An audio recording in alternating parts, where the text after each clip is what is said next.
Yesterday, December 7th, 1941, a date which will live in infamy. The United States of America was suddenly and deliberately attacked by naval and air forces of the Empire of Japan. The United States was at peace with that nation, and at the solicitation of Japan, was still in conversation with its government and its emperor, looking toward the maintenance of peace in the Pacific. The attack yesterday on the Hawaiian Islands has caused severe damage to American naval and military forces. I regret to tell you that December 7th, 1941, infamy attached to that date, which will ring through history. The world's at war already, except the U.S. But with a bang that would change, Japan attack causing stress. In the early morning hours, peace pervaded the scene, but Japan sent aircraft carriers to start the late siege. 6 of them, 300 planes, would launch the attack in 3 ways to make sure they are completing the task. To cripple the U.S. fleet, they attack the whole island, not just the harbor. The battleships are commanding. The Americans don't suspect not even a thing. This would be disastrous from beginning to end. 6 a.m. it started. 183 planes departed. The carriers 200 miles away, north of Oahu. The U.S. don't suspect a thing. They were detected on radar, but it was cast aside, mistaken for B-17s, Americans in flight. Japan is now poised to change the course of history, but all they can see is their victory. Tora Tora, Tora Tora, Tora Tora, Tora Tora, Tora Tora, Tora Tora, Tora Tora, Tora Tora. Complete surprise was achieved. The first wave received the harbor left unprotected. Aircraft carrier sent to sea. It was a blessing in disguise, cause the pending doom from the skies from Japan dropping bombs soon. Pearl Harbor not on high alert. Airplanes left vulnerable. Wingtip to wingtip left in the open. Oh no, this will be devastating once the bombs hit home. The island peaceful for now at 7:53. That's gone. First wave is home, thou bombers strike force. K-torpedo bombers let go, torpedoes at the anchor. High-level bombers hit the town, panic starts to set in now. 0 fighters join the attack to cut resistance right down. The second wave shortly after attacks more shipyards and ships. The island in complete chaos, don't understand what this is. Don't even know who's attacking till it's far too late. Battleship roll, no chance, the mighty ships left exposed. Tora Tora Tora, Tora Tora Tora, Tora Tora Tora, Tora Tora Tora, Tora Tora, Tora Tora, Tora Tora, Tora Tora. USS West Virginia was the first to go. 7 torpedoes in the side of the ship left prone. A 1,700-pound bomb pierced the deck, Arizona, igniting it, bursting the flames. Casualties are forming. Oklahoma, 5 torpedoes. California hit with 2 explosions, filled the air. Oklahoma capsized. A tune of men are trapped inside. Hear them banging on the outside. The harbor still being seized. Japan still flying high. Japanese planes keep scraping by an endless swarm. Explosions in planes, buzzing the sound, filling the sky. USS Nevada, 1 torpedo struck. It managed to make a move before the second wave struck Maryland and Tennessee. Managed to escape, they were the only ones on this fateful day. Shaw was hit and lit up in an explosive display. Casualties keep mounting for the U.S. It's rough. At 9 a.m. the second wave of the Japanese arrived, bringing more devastation to the harbor. This time the whole island in a panic. The hospitals filled up, and in the chaos Japanese citizens rounded up. This wave was met with more resistance, but it wasn't enough. The only thing to stop them was like a target side enough. How could this happen? Caught off guard, too late to respond, it would seem a loss. They called back the third wave, confident in victory. A reprieve for the island, U.S. Navy gets seized by the attack. A battleship put down, airfields across the island lay in ruins, beat down. 2,400 lives lost, both women and men. Washington was in the dark about the events. Roosevelt faced with this fight, tragedy, it can't be right. He would make a declaration, stars and stripes must fight. So now declare war after a long holdout. Empowered Churchill, the British had an ally that could tip the the scales in their favor this time. Hitler is ecstatic, declaring war, feeling fine. All this started by a desperate daring raid. The US cut supplies to Japan, no more trade, so they felt compelled to attack to secure much needed resources. Most paramount was fuel. Pearl Harbor devastating, but it stirred in the fight. Revenge on their minds and their hearts taking flight. Setting sail, they marching to Europe, Africa. The US now making a mark on the war. Fighting tough, the Pacific theater would be contested fiercely. Mighty minds would clash for control of the seas. Nimitz first, Yamamoto, the aircraft carrier, the key. Changing naval warfare and the world's destiny. Pearl Harbor. Pearl Harbor. Pearl Harbor. Pearl Harbor. Pearl Harbor.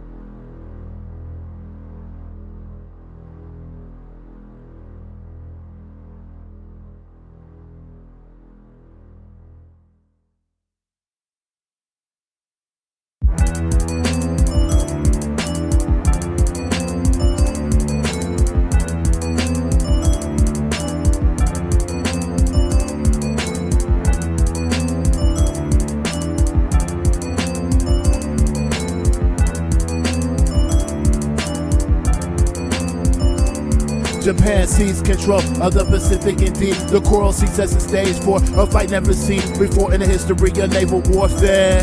This fight will go a long way towards victory, they're aware. Japan successfully attacked and control key points in early 1942. The Philippines in war, inflicting lots of casualties on the Allied troops there. They look to make more moves towards Australia. They get for wars, be the Japanese look to invade and secure. Operation MO, commanded by a new way of Yamamoto, secure the port by May 10th. Tolaji also would be seized May 2nd and 3rd. Begin to set up a sea base for future operations in the South Pacific, quite possibly an invasion. After Yamamoto, alright, securing Fiji, Nauru, Yamamoto sent support by planning attacks on Midway in June. Unbeknownst to Japan, the US Navy knew their coast for many years. They successfully cracked many words. America and the British start to learn of them more. By way of intercepted messages, they're starting to know the possible location where the IJN will attack. For more speed, they settle on, prepared to fight them back. Admiral Nimitz was spared nothing, setting up defense, sending for carrier fleets to the battle tents. The battle is staging, they're ready for engagement. Plans are devised, history is in the making. Coral Sea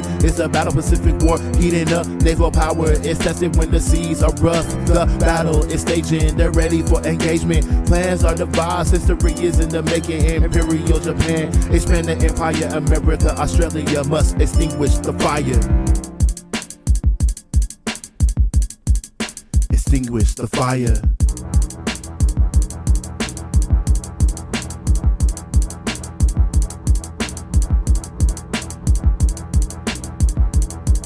Late April, the gathering storm set to break. The Japanese sent two stuff to scout out potential threats, but they found not a thing. Their path cleared to Moresby. Their path cleared through the bays leading to Tolaji, where Admiral Abe had 11 transports with 5,000 men. When the third force, one like cruiser and 6 destroyers joining Abe was Kajioka. The Moresby strike force looking to arrive May 10th, so they set their course. Tolaji strike force was led by Admiral Shima, Minelayers, minesweepers, sub-chasers, destroyers, supported them with carriers, so hold one destroyer, 4 cruisers, commanded by Oritoma, ensuring they weren't the losers. Gunboats also joined the group, the island taking May 4th. The plan was for them to join the attack on the port. Subs were sent as a scout line to watch the Coral Sea, but Commander Fletcher for the Allies already passed unseen. The Coral Sea is set right now. The world's changing, the Coral Sea is set right now. Stop the invasion, the Coral Sea is set right now. The world's changing, the Coral Sea is set right now.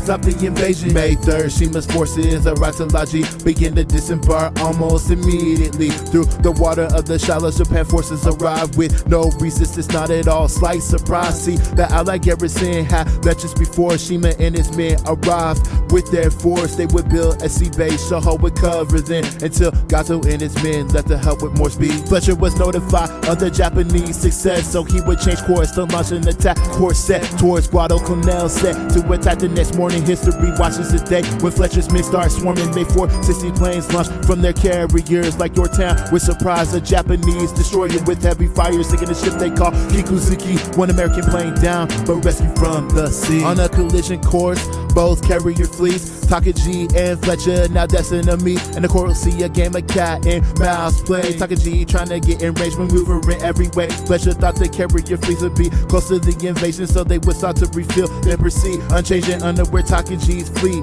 was just out of sight. American scout craft fell to the tech, then right. Takagi began to refill, knowing a battle approaches and bad weather hindered them from an attack they noticed, so they keep on refilling. The calm settles in now over the seas that soon erupt when the carriers found carrier to carrier, the first in warfare scene. May 7, 1942. Instant history. The morning of May 7th, Fletcher dispatched a force of carriers and destroyers to block the passage or mark. It was a risk that he had to take to make sure more speed doesn't happen while he's engaged. Fletcher thought Takagi and his men were east of the USA, so he dispatched his planes to locate them there. Meanwhile, Takagi was 300 miles east of Fletcher, believed Fletcher was located south of him. No matter, Takagi dispatched, so did Admiral Gato. Meanwhile, both sides prepared to launch the rest of their men. You know. Chicago reported that it found the American fleet, but they were mistaken. Those ships were for refilling. An oiler and destroyer was really what they found. But confident in their scouts, they sent 78 planes down. But confusion was set in, another carrier sighted, but fear was talking to the south. So divided, they would proceed attacking north, but turn their ships south to try and cover all bases and relieve the doubt. The Americans on Yorktown also made a mistake. Thinking they found the invasion force well on their way.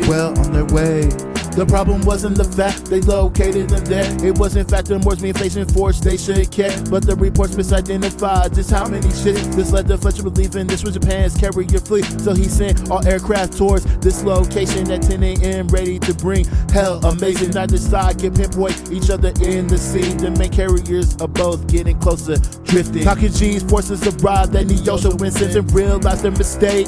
Immediately sent communication back to Takagi. He ordered them to strike attack both ships quickly, then return back to their side. Since was a destroyer for dive bomber struck a broken half in sun, killing all but 14 men enough. Neosho and oiler hit a bomber with their guns. It crashed into the ship, badly damaged, it stayed afloat. And Northern Mishima out an attack on Shoho begins by the carriers Yorktown and the Lexington. The ship protected by cruisers and 8 planes, but Lexington would hit Shoho with torpedoes and bombs. Severe damage was dealt. Then Yorktown struck, scoring 11 more hits, tearing the ship apart. And she sank at 11 o'clock. Gato withdrew his ship, sending one destroyer back for survivors. He did. So much depends on this battle. So much depends on this battle. As the first day winds down, darkness will soon set in, keeping both sides around. Confusion did reign supreme the rest of the day. Both carrier fleets were close, but just out of range. Both sides planes circled the area around the fort. The Americans led by craze were closing in so close. As night fell, Japanese planes were intercepted by Fletcher's surprise attack, shooting them down using cover. So clever, Commander Fletcher had the cover of conditions, overcast skies concealing as nightfall his position. Both sides knew the next day would prove to be decisive, choosing to shut down operations as the sky blackened. The crew's exhausted, try to sleep a few hours before the morning when the battle will ignite. Around the Fletcher learned his oiler had been damaged. No, hours tick by on the ocean, then once again here at 8 a.m. the next day the Japanese were spotted through a hole in the clouds. Certainly were spotted. 2 minutes later the Japanese found the Americans, both sides ready. Their attack, the port invasion depends on the outcome of this fight. The invasion force awaits east of Woodlock Island as the carriers brace for contact attack. America got their planes off first, beelining towards the ships flying, possessed or cursed. Yorktown and Lexington launched 75 planes, bombers, torpedoes, and fighters ready to engage. The Japanese 669 craft of their own, the skies above the sea are now filling up. 1057 Yorktown plane struck, hitting Shikoku hard, damaging its flight deck, severely scarred. Lexington plane struck next with one direct hit, leaving the ship badly damaged with casualties. Yes, Japan's flight crew proceeded now to fly through. The Americans tried to intercept them flying low altitude, so they missed cause the planes flew right over their head, closing in on Yorktown and Lexington. Hold your breath, here we go at 11:10. The Japanese, they attack. Dogfights around the ships and planes are being shot down fast. All torpedo bombers missed Yorktown, unsuccessful, but a pincer movement would trap Lexington in their hole. Now the dive bombers close in to hit Lexington. Yorktown hit in the center, piercing 4 decks, explode, igniting ammunition stores, causing critical damage, killing a wounded 66 men around them. 2 dive bombers were shot down. The Japanese turned, thinking they critically wound both ships. They won as both sides planes returned. They crossed one another. The aerial duels caused more damage asunder. Both sides began to assess all their losses. America able to restore both ships. Falsely, the Lexington kept catching fire. Subsequent explosion left it weakened. She was sunk by Japanese torpedoes. The Japanese also suffered heavily. One carrier was unscathed by the fight, it seems, but both sides are low on field, decided to retire. Not a clear victory for either side, no one's higher. This battle led to Japan calling off the Moresby invasion, keeping supply lines between the allies open. Also, Yamamoto lost 2 of his carriers, hindering his plans to attack at Midway. Yes sir, Japan victorious in terms of ships they sunk, but strategically the outcome favored the allies because they kept the Coral Sea open for future operations. The battle came to an end, yet the war still raging.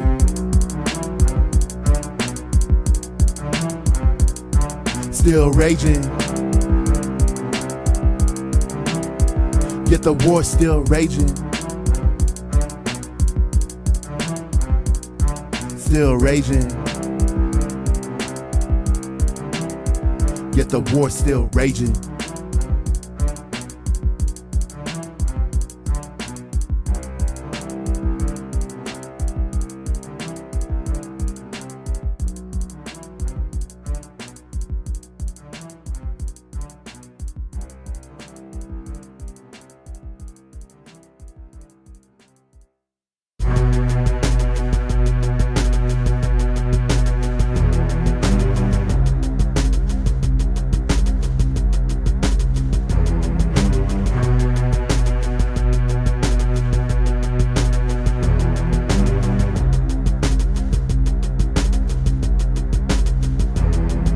Expand the Pacific is what Japan needs. The plan, not specific precision, is the key. Pearl Harbor, the Coral Sea, set the stage, you see, for one last decisive battle that leads to victory. Midway will be this battle, all cards on that table, all or nothing for Yamamoto is what he believes. Control of the Pacific, Japan look to make moves, striking at key points throughout. Tactically, they choose Wake Island, Guam, and Luzon. They strike and hit with a mighty storm. Air supremacy would mean their invasions went well, thrusting further into China with them bringing hell. Malaya and the Philippines were next in their sight, landed with numbers so fierce, who could stand the fight? Hong Kong would soon fall into Japanese hands, controlling most of the Pacific to meet supply demand. Borneo was invaded, followed by Celebes, lightning rays on Port Darwin and Australia next. Sumatra was occupied, it seems no one can resist except one last threat. America was this. However, in just 3 months, Japan had managed to gain control of a quarter of the ocean. Japan reigns supreme for now, but epic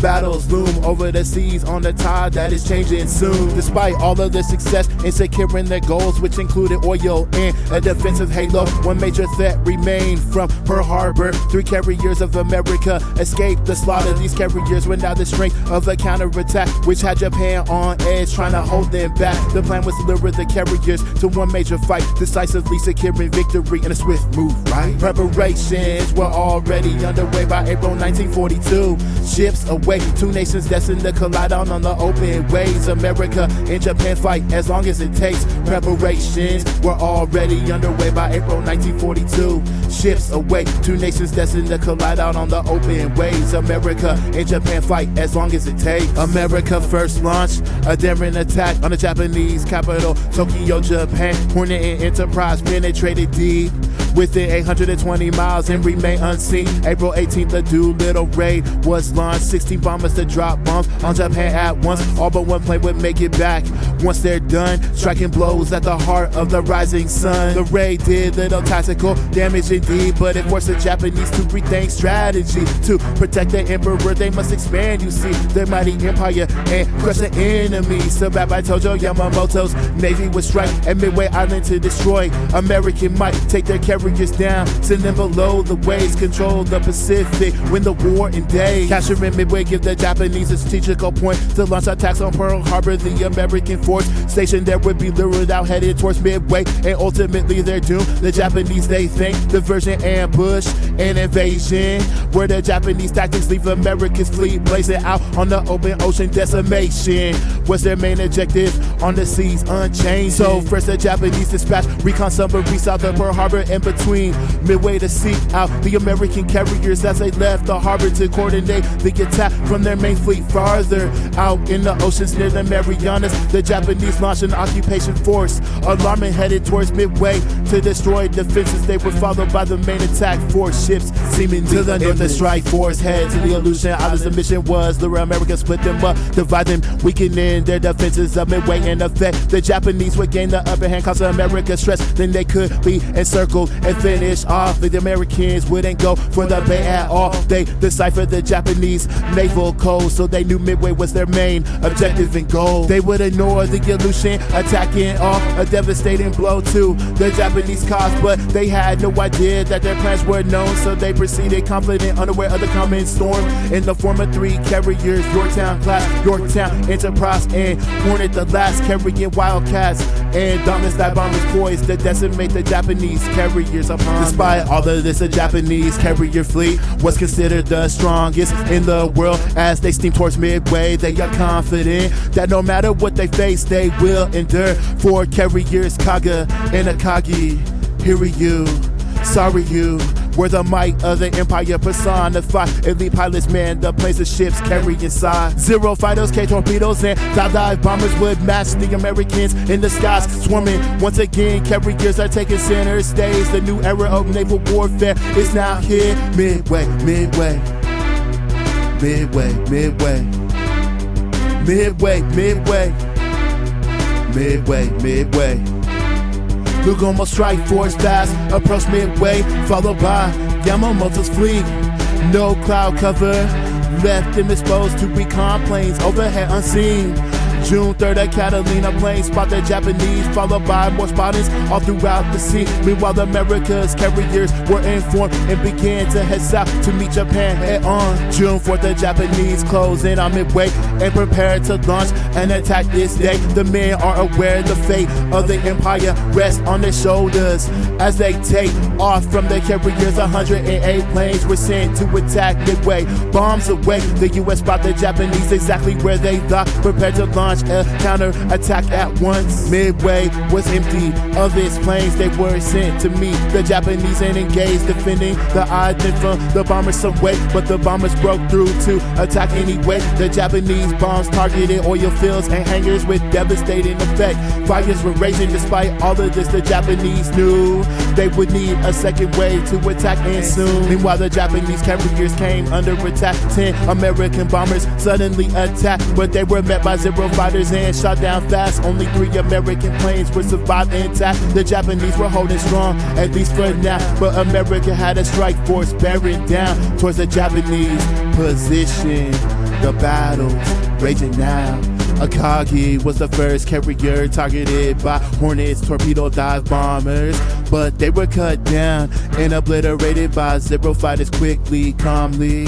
Enterprise and Yorktown bombers were next to attack, but they were also struck down.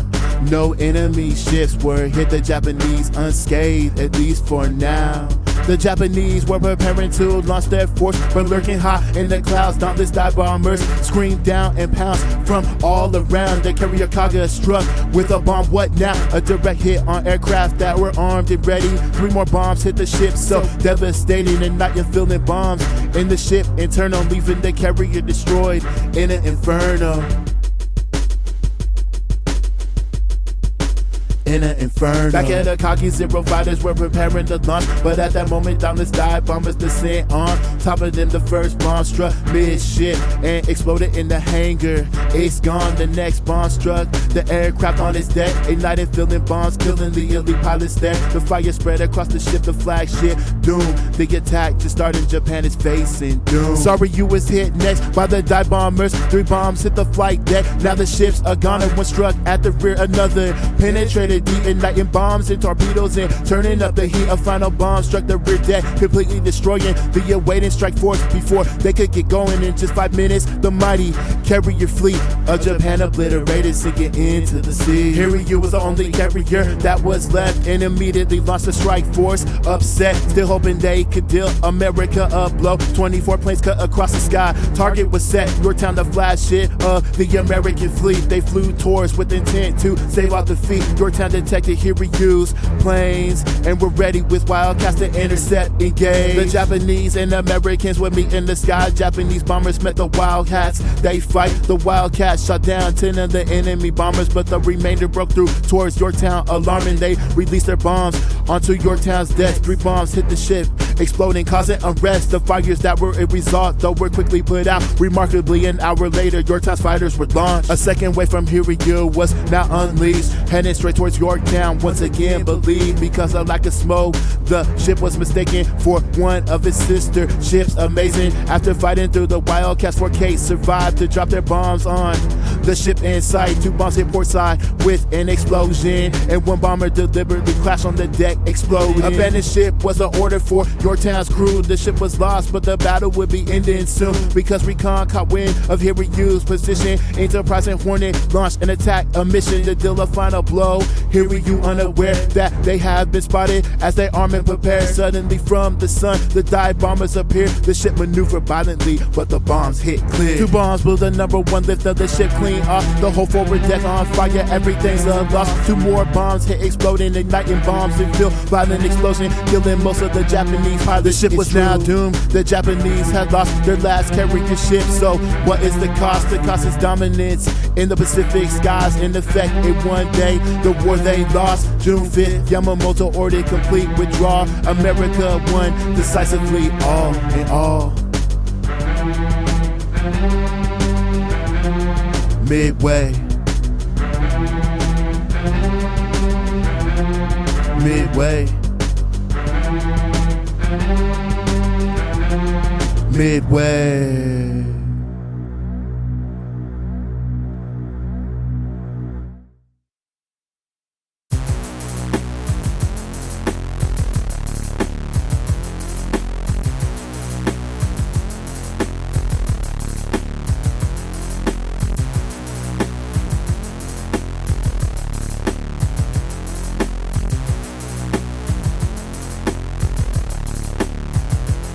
Guadalcanal, fierce intense, ruthless warfare. The Japanese station must be removed there. They have built an airfield standing menacing. They could cut supply lines from the Australians that were vital to the Allied Pacific Fleet. Enemy stationed throughout the Regency. So the plan of action is clear to the higher ups. Invade the island Guadalcanal, though it will be tough. The Japanese have no intention of surrendering. In fact, it's against their culture to even think of it. The warrior spirit will soon be on display to the horror of the Marines. That's to make them fake. Even though they were defeated back at Midway, they still fight on intense, protect the Emperor's way. They still control most of the oceans, there's no giving up. So the war keeps on raging into the jungle's rough.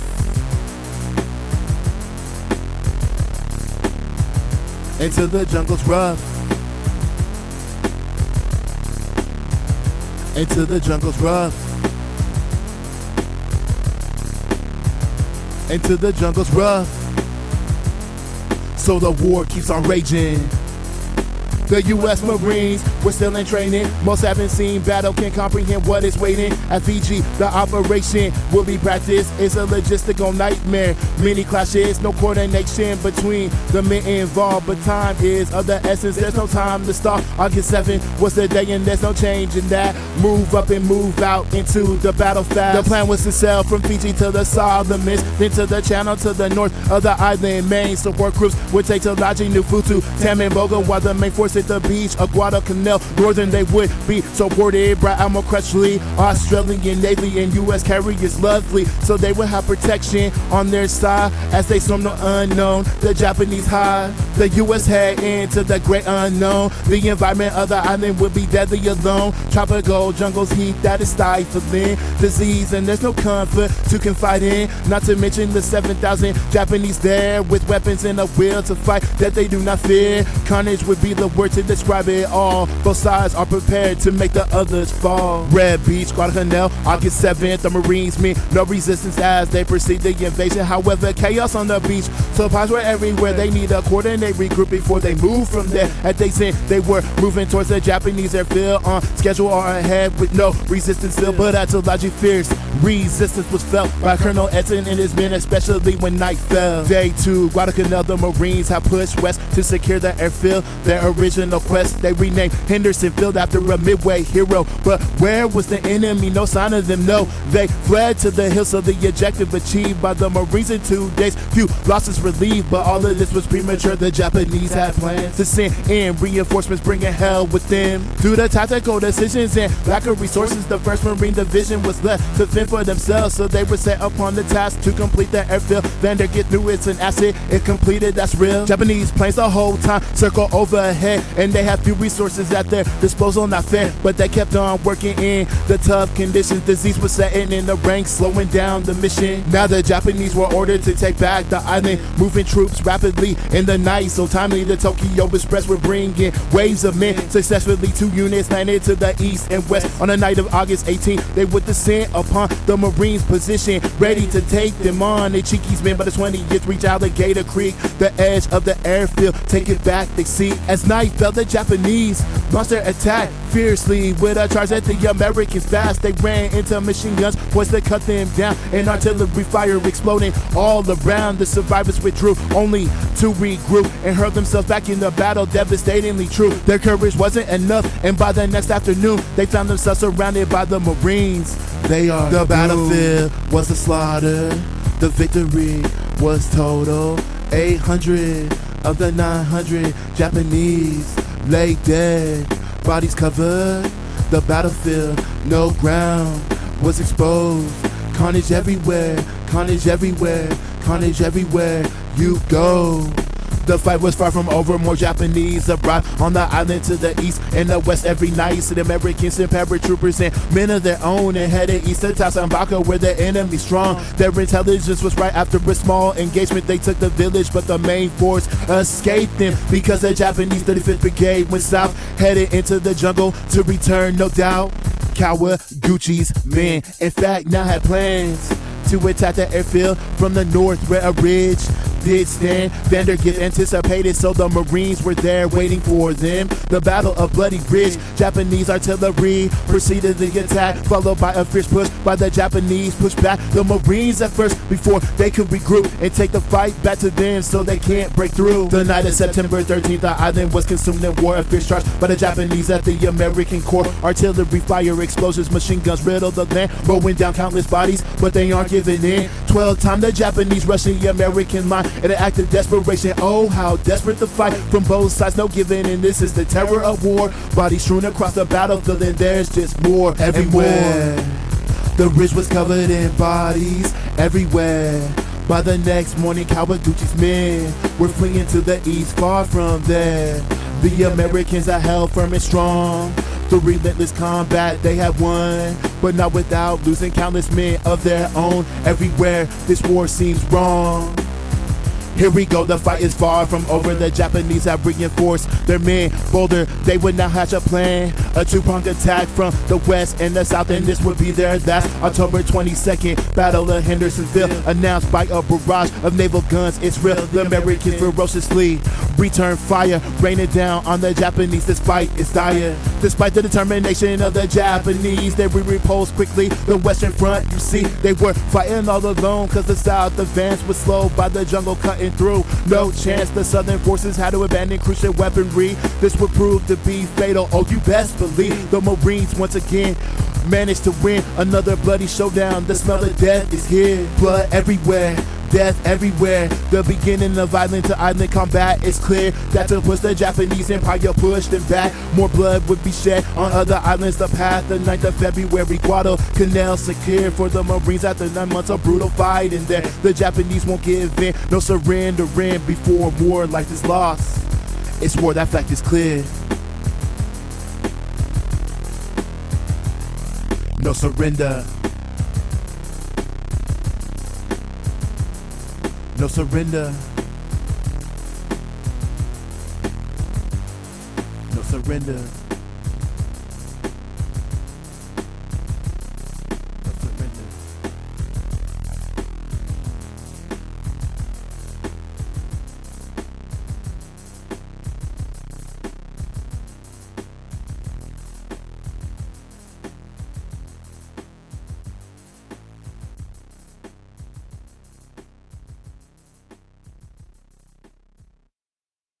Iwo Jima, the next island to gain control. The next step towards the Japanese front door. To capture it would mean that US had a place to launch bombing raids on the mainland of the Rising Sun. But dug in on the island, countless Japanese fortified and dug in. Oh, you best believe they have no intention of surrendering. Kill the Marines, they're so golden, it's frightening. Volcanic ash, black sands across the beachhead, waiting for the Marines, put them to the test. All around the Pacific, they are gaining ground. Seize control of the Marianas, there's no stopping now. And the siege of true control, dealing major blows to Imperial Japan. The end is soon, you know, but more blood is left to spill in the island change. More blood, and that's just real when you're trying to gain. February 19th, 1945, the Marines approach the island. Their landing crafts arrive. The silence hit a contrast to the days before when the island was bombarded. Naval ship guns roar and planes overhead also drop their bombs. But now, as the men approach, it's an eerie calm. At 8:59, the first Marines disembark. Their landing craft onto the beaches, clear the beach to start. But awaiting them 15-foot slopes to ash. So movement was slow at best, soon they need to move fast.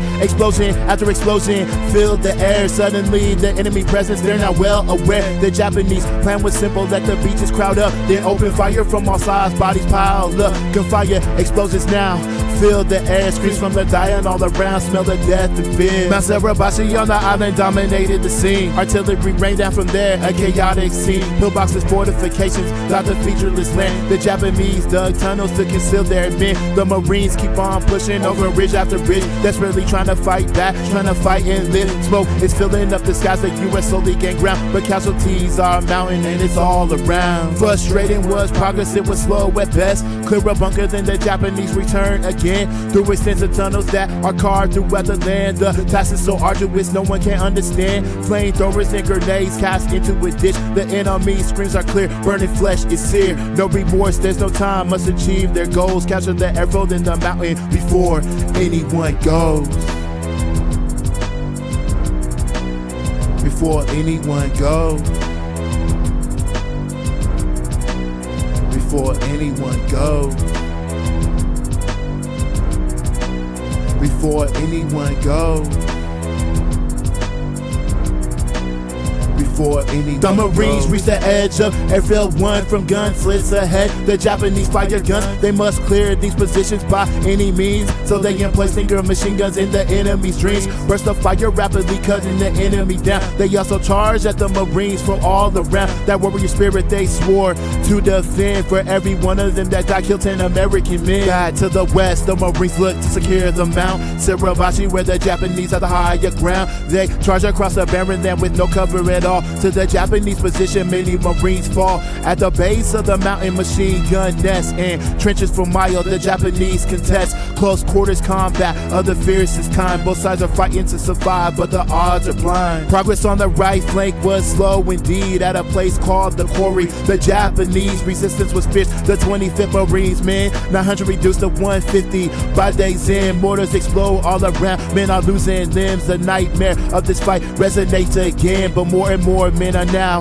on their way. The Japanese a matter of time before they fade. When night fell, the Japanese emerged from darkness to attack the Marines. Suddenly, regardless, Karabayasha forbid Banzai attacks, so they stayed to their tunnel strongholds at that and kept fighting endlessly, refusing to come out. So flamethrowers and grenades were used to flush them out. The Japanese grew desperate as food and water ran out, so more nighttime attacks were used but cut down. Sarabachi Marines from Easy Company climbed to the mountain summit rather easily, with old glory in their hands, a defining moment. They mounted to a pole and raised it high above them. They still hadn't completely secured the point, but the symbol would go on to symbolize the war. Beneath there, the Japanese remained again, were maddened by this display, began emerging from the caves all around. They desperately attack the Marines. The E Company fight to hold them back. A Japanese officer charges with the saber, surprises the Marines, unsettling behavior with the hellstorm of grenades. They fight for the mount, blast after blast, resistance is cut down. The Marines take the mountain, one objective reached, but to the north battles loom, more battles you see.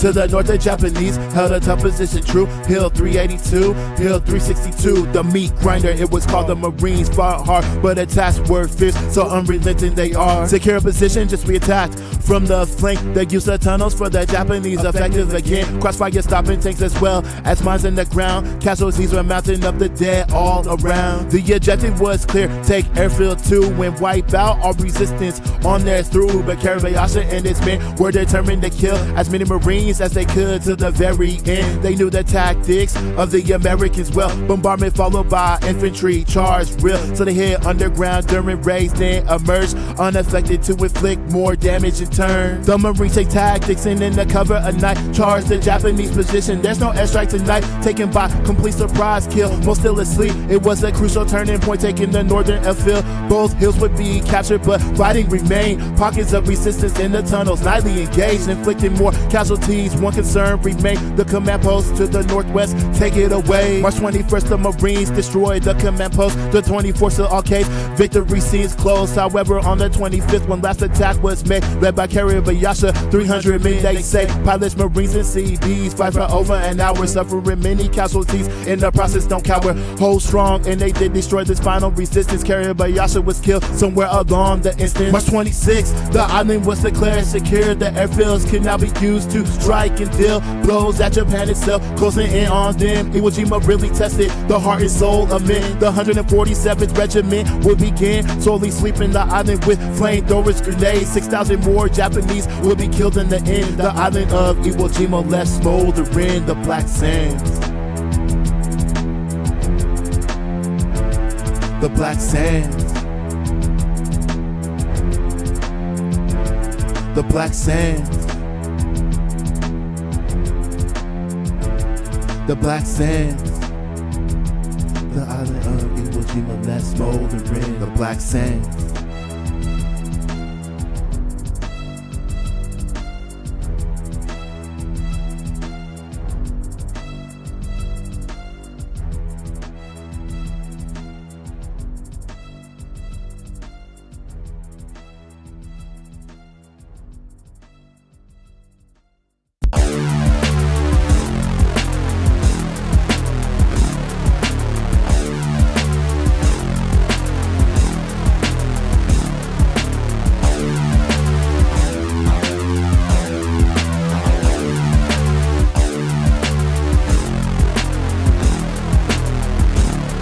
April 1st, 1945, U.S. Marines landed to take the fight. To the Japanese soldiers awaited them, determined to defend the island any way they can. Okinawa, the last of the island chain, leading straight to Japan, launching bomb and raid. The Japanese fight fierce, backs against the wall, suffering heavy casualties for the Emperor's cause. Operation Iceberg, the typhoon is still a large-scale assault by the Allies for real to capture the island, gave them a base to build. Air facilities, a bomb, the mainland is still fear into the hearts of the Japanese and kill any hope for victory in the war they feel. But fierce combat would claim lives surreal on a scale massive, 82 days, no chill. The 10th Army landed on the Hakushi beaches. April Fool's, Easter Sunday, no resistance, believe it. Diversionary tactics were performed elsewhere to draw attention from their main invasion there. They swept across the island to the north with east, capturing 2 air bases within hours. You see Kadima and Yomitan taken with light resistance. General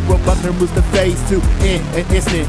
They moved to take northern Okinawa seas, heading up Ishikawa, bringing hell within. By the 7th of April, Mutubu was sealed, and the Japanese soldiers were cornered there. Mountainous terrain and hills feature everywhere. Fighting intense, ferocious death will take you here. They dock will be cleared on April 18th. Meanwhile, the 7th Infantry assault Hiroshima. Kamikaze attacks made the battle dangerous. Local women charged with spears at the Marines. They rushed, so unsettled in the fight. Explosions followed by screams. Many more destined to die for a hollowed out dream. The Marines pushed on, losing men, causing loss. Gunfire is echoed in the air all across the entire island. And by the 21st, northern Okinawa secured. To the south, it's worse. The 7th and the 96 crossed the narrow land. A southern Okinawa fierce fights awaited then. And with central Okinawa, east of Highway 1, the 96 encountered pockets of resistance from the Japanese held positions that were fortified. A place that would come to be known as Cactus Ridge, a place that decides who dies, who lives, no giving up, keep moving, that's the way it is. The 7th Infantry wasn't faring any better. To the southeast, known as the Pinnacle. More fortified positions, and it's critical that they fight no matter what, it's so integral. 1,500 soldiers die in the brutal fighting. 4,500 Japanese killed, our capture fell in. It's their cause every day that keeps drifting by. But this was only but a taste before the Shuri line. Before the Shuri line. Faced with more fighting, every step more fierce, close to victory. Farther away still, at Makazu Ridge, 2 fortified hills. The Japanese hid in case many Marines are killed. Civilians caught in the flames, forced to gather supplies. The evilness of this war again personified. The Marines wouldn't be stopped, but at the cost of life. Sacrifice for more gain, there's no end in sight. General Ushijima would launch an offensive on April 12th in the evening, fighting back in an instant. Well organized and sustained, a nightmare amassed for the U.S. Marines trying to hold them back. They would retreat eventually, only just to repeat the assault the next night, staving off defeat. April 14th they would mount one last attack, but the overwhelming firepower of the Marines held April 9th, the 27th Infantry land on the west to join the 96th and 7th. General Hodge will contest heavily the Japanese and launch a new attack. A bombardment so fierce would precede the clash, the largest one the Pacific leader has seen. Naval ships, warring planes overhead would scream, dropping bombs and napalm, but the Japanese were hid, well protected on the opposite side. They missed.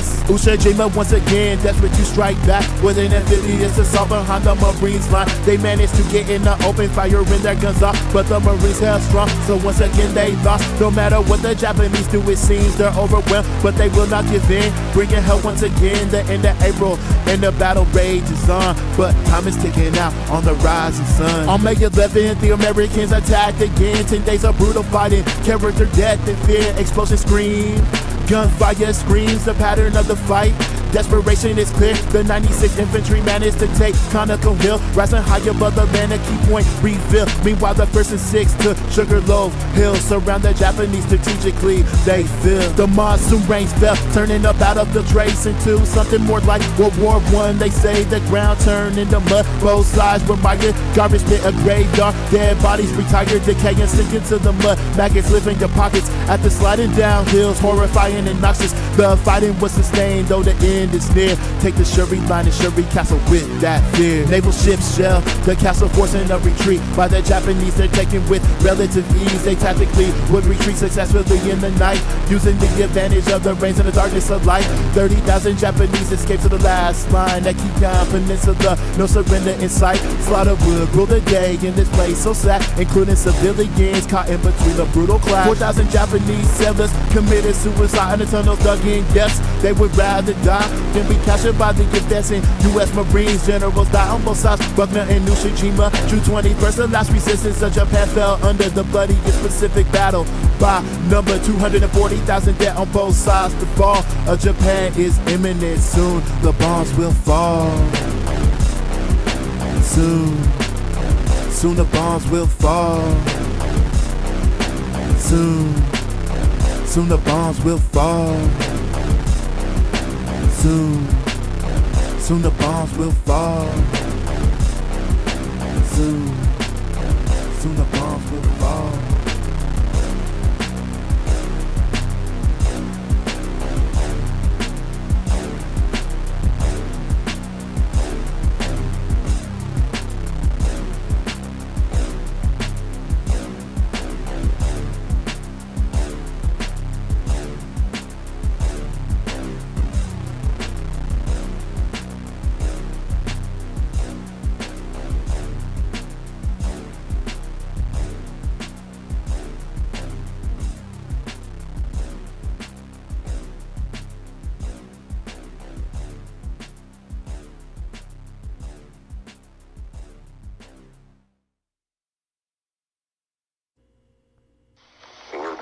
Not be the same.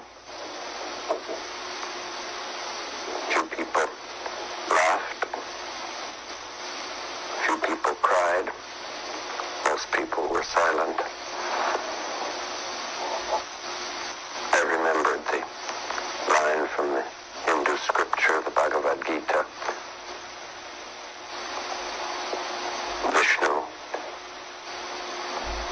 is trying to persuade the prince that he should do his duty, and to impress him takes on his multi-armed form and says, "Now I am become death, the destroyer of worlds."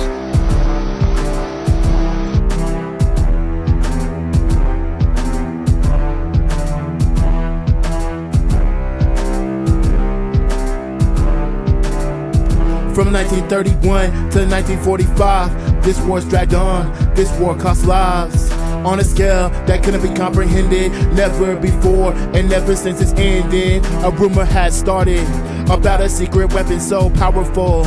Destruction in a second, devised in a lab. So curious and sad, progress for the sake of driving the whole world mad. Invade Japan, that's really what they're facing. More death and carnage can't justify. It's amazing, cause women, men, and children will fight in the streets. The US knew that, ever close to victory. Sacrifice more Marines, but there must be another way. Manhattan is the project, the world won't be the same again. In a flash, it's over. Bring peace, we'll pretend. I am become. I am become death, destroyer of worlds. I am become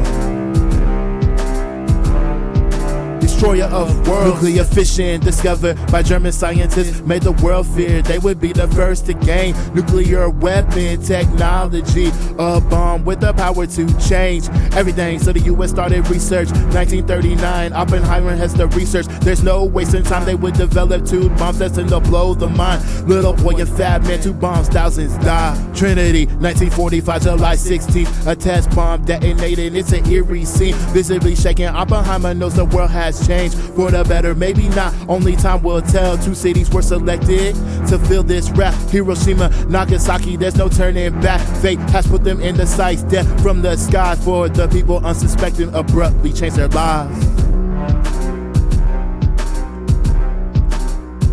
Abruptly change their lives. Abruptly change their lives. Abruptly change their lives. Enola Gay B-29 bomber turned into a harbinger of death. Little boy, uranium-235 is the payload it carried in its depths. Tibbets and his men took off from Northville, 6 hours flight from Hiroshima. Set course, only a few minutes I knew what the weapon could do. Incinerate, it won't even leave a corpse. The city of Hiroshima, unsuspecting death was looming, coming from above, no less. It was a sight of Field Marshal Hutton's headquarters, so the bomb must be dropped right here with stockpiles of arms and munitions. It was designated for the flames to rise Civilians unsuspecting go about their days. 350,000 voices will cry.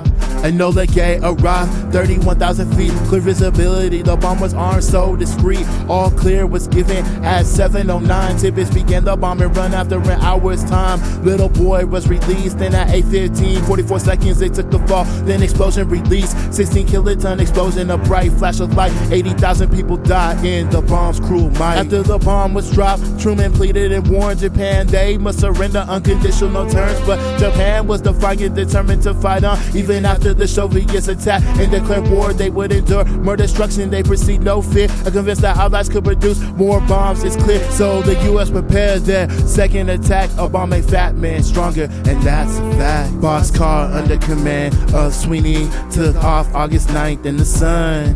Fat Man, plutonium isotope bomb was a payload carried on its run.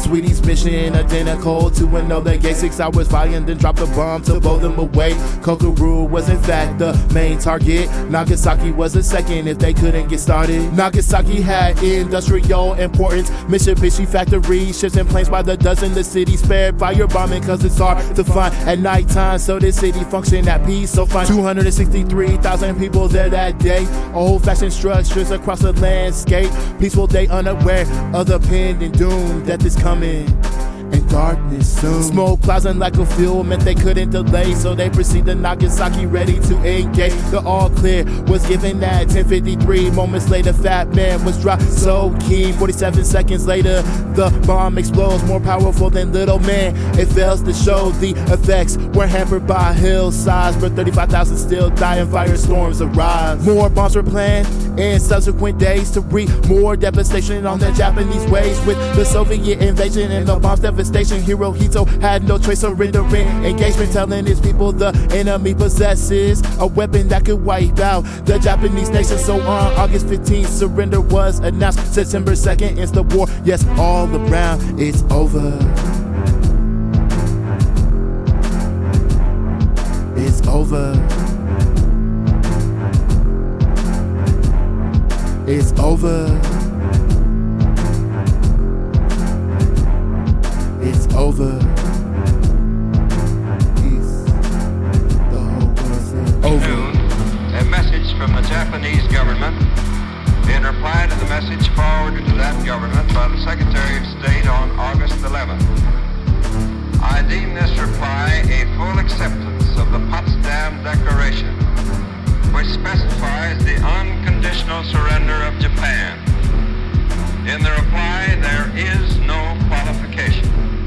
Arrangements are now being made for the formal signing of the surrender terms at the earliest possible moment. General Douglas MacArthur has been appointed the Supreme Allied Commander to receive the Japanese surrender.